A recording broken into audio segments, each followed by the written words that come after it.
بسم اللہ الرحمن الرحیم۔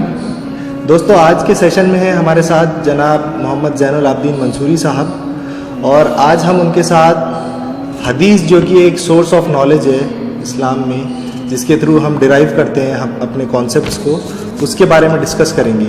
تو سب سے پہلا سوال میں آپ سے یہ کرنا چاہوں گا کہ حدیث کا اسلام میں قرآن کے بعد نمبر آتا ہے، تو اس کے بارے میں ہمیں کچھ تفصیلات بتائیے کہ وہ کیا حیثیت رکھتی ہے۔ بسم اللہ الرحمن الرحیم۔ قرآن کے بعد حدیث اسلام کی نالج کا بنیادی سورس تو ہے، لیکن نالج سے زیادہ اہم جو لفظ ہمیں استعمال کرنا چاہیے وہ یہ ہے کہ پوری جو شریعت اسلامی بنی ہے اس کا سورس ہے شریعت، یعنی پورا ضابطۂ حیات کے جو کوڈس بنے ہیں وہ اس میں قرآن کا اولین رول ہے اور حدیث کا دوسرا رول ہے۔ تو یہ صرف سورس آف نالج نہیں ہے بلکہ سورس آف لیجسلیشن بھی ہے۔ قرآن کو تو اللہ تعالیٰ نے خود محفوظ فرمایا اور قرآن میں اس کا ذکر بھی کر دیا۔ قرآن اللہ کا کلام ہے اور احادیث نبی کریم صلی اللہ علیہ وسلم کا کلام ہے، لیکن وہ دوسرے انسانوں کے کلام کی شکل میں ہمارے سامنے ہے، اس لیے کہ وہ ریکارڈنگ کا سسٹم اس زمانے میں نہیں تھا، تو دوسرے لوگوں نے بعد میں اس کو بیان کیا، اور جو بیان کیا وہ اپنے الفاظ میں بیان کیا اور اپنے انداز میں بیان کیا۔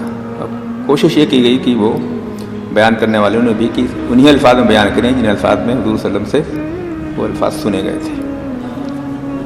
حدیث کا جو مقام ہے وہ اپنی جگہ پہ مسلم ہے، قرآن کا جو مقام ہے وہ بہت بلند ہے، وہ اپنی جگہ پہ مسلم ہے۔ دونوں میں بنیادی فرق ہے کہ ایک الوہی کلام ہے، ایک انسانی کلام ہے۔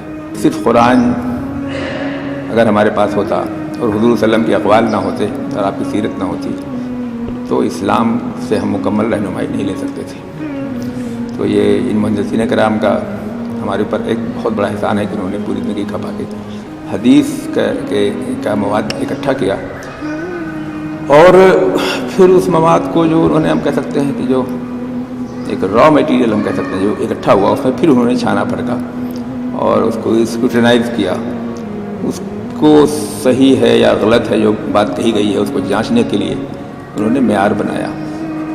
اس معیار پہ پرکھنے کے بعد انہوں نے یہ کہا کہ یہ حدیث صحیح ہے اور اس کو ہم لیتے ہیں صحیح حدیث کے طور پر، باقی جو ان کے معیار پہ پوری نہیں اتری ان کو انہوں نے چھوڑ دیا۔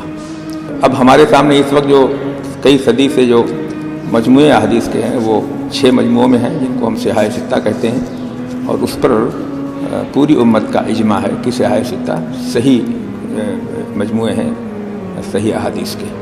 زیادہ تر صحیح بخاری اور صحیح مسلم، اس کو صحیحین بھی کہتے ہیں۔